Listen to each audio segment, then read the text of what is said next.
وعدد أنواع النمل 6000 نوع. الله.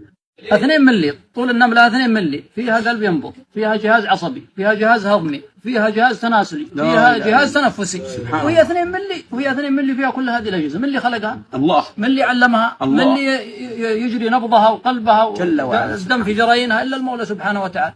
الحوت أكبر مخلوقات الله على الأرض، وزن قلب الحوت بس 200 كيلو وزنه. يقولون هو زي يقول أكبر مضخة في الأرض، تضخ الدم في داخل عروقه. وهذا فخلق الله هذه الذرة الصغيرة، خلق هذا المخلوق الكبير، وخلق المجرة سبحانه وتعالى، وخلق كل هذا الخلق. قالوا حتى خلق الأشياء المحسوسة والأشياء الملموسة.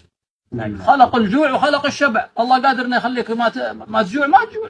أصحاب الكهف كم جلسوا في الكهف؟ الله رفع سنن الكون عنهم، لا طالت أظافيرهم ولا جاعوا ولا ماتوا ولا تحرك فيهم ولا تغير فيهم أي شيء، وهم أحياء. لماذا؟ الله قادر يبين قدرته سبحانه وتعالى. يوم يبعث الناس يوم القيامة من البعث إلى دخول الجنة والنار، ما في مطاعم ولا في بوفيات ولا في أكل ولا في شرب، ما يجوعن الناس، ما يجوع. رفع الله عنهم هذه الخاصية سبحانه وتعالى. فخلق الجوع وخلق الشبع وخلق الداء وخلق الدواء وخلق الأشياء المحسوسة والأشياء الملموسة. والله خالق كل شيء وهو على كل شيء وكيل. قالوا وكيل، ما أوكل أرزاق الناس بشيء، ولا أوكل آجالهم، ولا أوكل أعمالهم، ولا أوكل كل شيء. هو اللي متوكل بها وحده سبحانه وتعالى.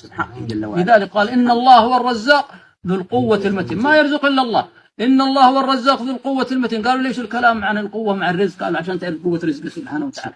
يقولون الفيل الواحد يشرب كل يوم 150 لتر من الماء. لا إله إلا الله. وعدد الفيل على الأرض من 400 إلى 700 ألف. طيب 400 خلى 400 ألف، 400 في 150 ب60 مليون لتر من الماء للفيل. لا إله إلا الله. الله. كل يوم. ما عندهم محطات تحلية، ولا عندهم متاجر ولا مطاعم ولا بوفيات. من اللي يسقيها كل يوم؟ الله. من اللي يطعمها؟ من اللي يويها؟ الله سبحانه. هذه بس الفيل. طيب والقطط والنمور والأسود والكلاب والزرافات والنعامات وكل ما خلق الله على الأرض. ولا يدرون عن هيئة الغذاء والدواء، ولا يدرون عن الاقتصاد العالمي، ولا عن البورصة العالمية، ولا يدرون على الله. حتى أيام جت كورونا شفتوا بس مع كمام ولا شيء، ما يدرون في الكون. سبحان الله. قال وما من دابة في الأرض إلا على الله رزقها. ما هي على هيئة المهيات ولا المنظمات، إنما على رب السماوات سبحانه وتعالى. لذلك قالوا كما أنه لا إله إلا الله فلا رزاق إلا الله سبحانه، كما أنه لا إله إلا الله فلا شافي إلا الله سبحانه، كما أنه لا إله إلا الله فلا خالق إلا الله. الله الذي خلقكم ثم رزقكم ثم يميتكم ثم يحييكم، هل من شركائكم من يفعل من ذلكم من شيء سبحانه وتعالى عما يشركون. احنا في زمن يا شيخ تعلقت القلوب بالأسباب، تعلقت بالطبيب بالغني بالكبير والصغير، ونسينا من هو الله سبحانه وتعالى. الله. قال وإن يمسسك الله بضر فلا كاشف له إلا هو. طيب الغني والطبيب والقوي والكبير والصغير فلا كاشف له إلا هو. وإن يمسسك بخير فهو على كل شيء قدير. إذا كتب لك الله خير من اللي بيرده؟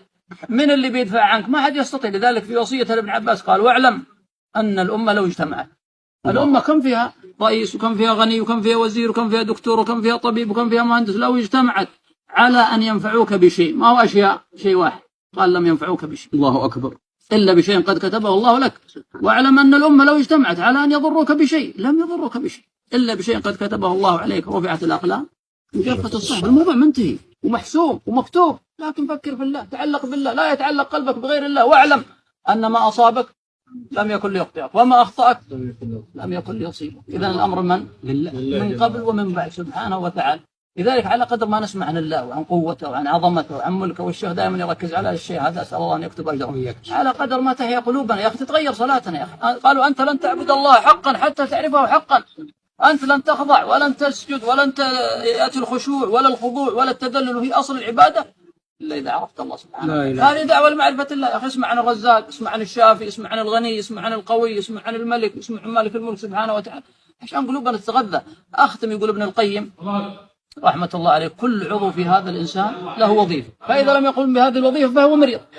الأذن إذا ما سمع فهو مريض، العين إذا ما بصرت فهي مريضة. قال والقلب إذا لم يعرف الله فهو مريض. الله أكبر. وفقنا الله.